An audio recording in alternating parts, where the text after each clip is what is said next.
Hello traders, welcome back to my YouTube channel. Traders, कल के session यानी 7 जून के लिए मैंने आपके लिए कुछ स्टॉक पिक करके रखे हैं। तो जिसमें पहला स्टॉक है सन फार्मा। तो चलिए देखते हैं और एनालिसिस करते हैं कि कहाँ हमें एक अच्छा रेशियो का ट्रेड इसमें बन सकता है। तो सन फार्मा को हम लोग पहले डेली टाइम फ्रेम पे एक बार देख लेते हैं कि डेली टाइम फ्रेम पे क्या चल रहा है। तो डेली टाइम फ्रेम पे यहाँ देखें तो मार्केट कहीं ना कहीं एक शॉर्ट टर्म डाउन ट्रेंड में है। इसने पुल बैक लिया, फिर इसके बाद इसने एक मोमेंटम कैंडल अपने डाउन ट्रेंड का जो है ये डोजी के नीचे क्लोजिंग देने की कोशिश की हुई है। तो अब हम लोग कैसे इसमें ट्रेड करेंगे, तो चलिए हम लोग इंटरडे टाइम फ्रेम 15 मिनट के टाइम फ्रेम पे हम लोग स्विच कर लेते हैं।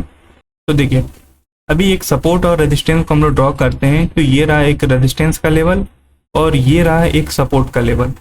अब प्राइस क्या है कि ये जो सपोर्ट का लेवल है ये एक बार हिट किया, फिर आया 2 बार हिट किया, फिर आया ये तीसरी बार हिट किया। और तीसरी बार जो हिट किया तो इसने प्रीवियस लेग को ब्रेक कर दिया है।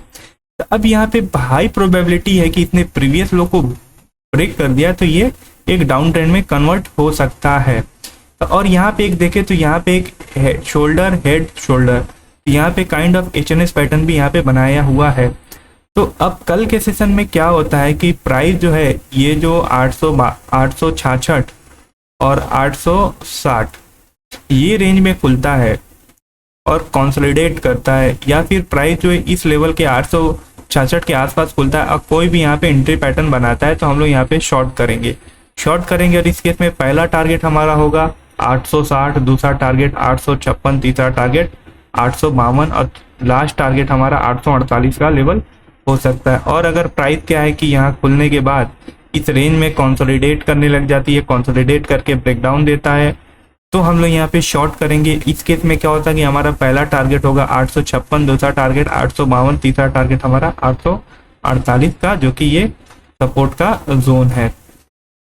और अगर प्राइस जो है डायरेक्ट गैप डाउन खुल जाता है 856 के आसपास, तो यहाँ पे कोई भी एंट्री पैटर्न बनाता है या फिर ये खुल के अपसाइड मोमेंटम करता है और ये सारे जोन के पास हम लोग को मिलता है, तो हम लोग यहाँ पे डेफिनेटली शॉर्ट का प्लानिंग करेंगे। और पहला टारगेट हमारा 856, दूसरा 852 और 848 का लेवल हो सकता है।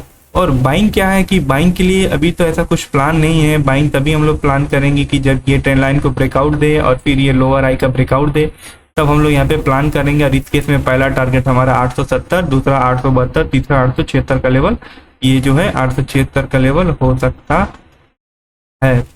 बट हम लोग यहाँ पे शॉर्टिंग के लिए ज़्यादा प्लान करेंगे कि यहाँ पे शॉर्टिंग अपॉर्चुनिटी ज़्यादा अच्छी मिलेगी, क्योंकि यहाँ पे स्पेस बहुत अच्छा है।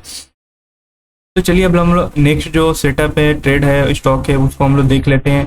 तो डेली टाइम फ्रेम पे हम लोग एसबीआई लाइफ इंश्योरेंस को एक बार देख लेते हैं। तो देखिए ये डेली टाइम फ्रेम पे भी ये कहीं ना कहीं एक रेजिस्टेंस का जोन है, वहाँ पे ये 1 2 तीसरी बार हिट करने गया है और kind of double top pattern बनाने जा रहा है। ये एग्रेसिव इसमें सेलिंग तब आएगी जब ये इस नेकलाइन को ब्रेक करेगा, तब हम लोग को 1000 और 1080 और 1100 के लेवल तक को देखने को मिल सकता है। तो चलिए हम इसको 15 मिनट के टाइम फ्रेम पे एक बार स्विच कर लेते हैं। तो अभी देखिए प्रीवियस टाइम हमने जैसे आप लोग को एक्सिस बैंक का जो सेटअप दिया था, एग्जैक्ट यहाँ पे वैसा ही बना है। यहाँ पे क्या है कि ये सपोर्ट का लेवल था और इसने क्या किया कि ये ब्रेक करके आया, इसको रेजिस्टेंस के लिए सपोर्ट बन गया, फिर आया ट्राई किया, फिर आया ट्राई किया, ये रहा 1 2 और तीसरी टाइम में इसको ब्रेक कर दिया। अब क्या है कि इसको हम लोग को प्लानिंग करना है शॉर्टिंग के लिए। तो देखिए अब क्या है कि ये जो अब जो ये सपोर्ट था इसके लिए रेजिस्टेंस का काम करेगा, और ये भी एक रेजिस्टेंस है 1142 और 44 और 46 का, और ये भी एक रेजिस्टेंस है 11 से 40। अब ये सारे रेजिस्टेंस मार्क क्यों कर रहा, क्योंकि अगर प्राइस ये तो क्लोज हुआ है पुश फेज में, अब हम लोग की क्या है एक एग्जॉशन फेज की जरूरत है। और एग्जॉशन फेज क्या हो सकता है, डबल टॉप, एचएनएस पैटर्न, कोई भी एंट्री पैटर्न, राइजिंग वेज, ये तीनों चारों पैटर्न हो सकते हैं, या फिर कप एंड हैंडल पैटर्न। तो ये सारे पैटर्न हमारे हो सकते हैं। तो ये लेवल के आसपास कल मार्केट अगर फ्लैट खुले या गैप अप खुले, मैं एक्सपेक्ट करता हूँ कि फ्लैट खुल के थोड़ा अपसाइड मोमेंटम करे और यहाँ पे कोई भी एंट्री पैटर्न बनाए, तो हम लोग इस जोन के आसपास शॉर्ट करेंगे। पहला टारगेट हम लोग का होगा 1135 और दूसरा टारगेट हम लोग का होगा 1126 का लेवल। और अगर प्राइस जो है अगर गैप डाउन खुल जाता है इतना कि ये लेवल के आसपास खुलते हैं 1134 और 35-36 के लेवल के आसपास खुलता है, कोई भी एंट्री पैटर्न बनाता है, तो हम लोग इस केस में बहुत बार टारगेट तो देखने को नहीं मिलेगा, फिर भी हम लोग 1128 और 26 तक का लेवल हम लोग यहाँ पे देख सकते हैं। अगर कोई एंट्री पैटर्न यहाँ बना तो हम लोग यहाँ पे शॉर्ट करेंगे। बाइंग के लिए भी ऐसा कुछ प्लान नहीं कर रहे हैं, इसमें बाइंग के लिए ऐसा कुछ दिख नहीं रहा है, इसलिए हम लोग बाइंग का प्लान नहीं करेंगे। शॉर्टिंग अपॉर्चुनिटी बहुत अच्छी है, शॉर्ट करेंगे इसमें। अब दूसरा तीसरा जो लास्ट स्टॉक है वो है इंडसइंड बैंक। इंडसइंड बैंक को हम लोग थोड़ा डेली टाइम फ्रेम पे देख लेते हैं।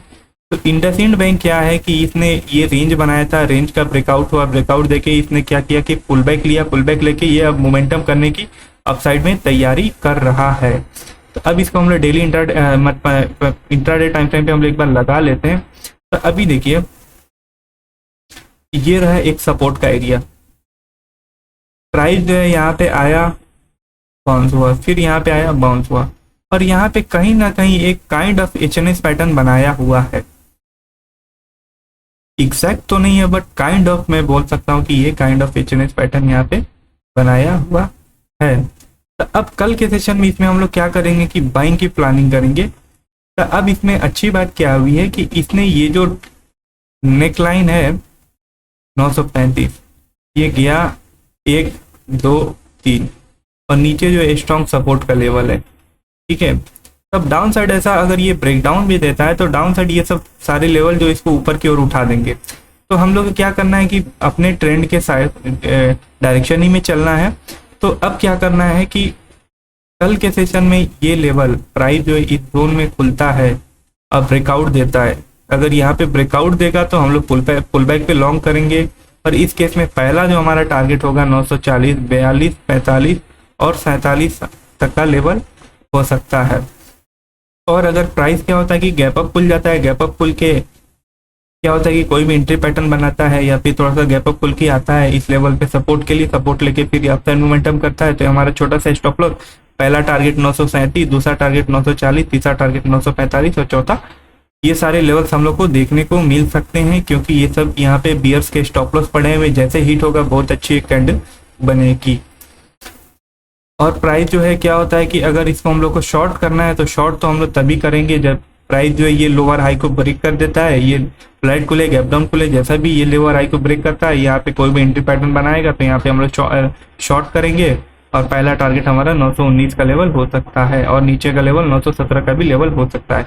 बट हम लोग यहाँ पे बाइंग के लिए साइड ज़्यादा प्रीफर करेंगे क्योंकि ये इतने ट्रेल लाइन का ब्रेकआउट दिया और ये लोअर हाई के पास खड़ा है, तो जैसे ही ब्रेकआउट देगा तो हम लोग एक अच्छा ऊपर साइड का मोमेंटम देखने को 950 तक का लेवल तो देखने को ईजिली मिल सकता है।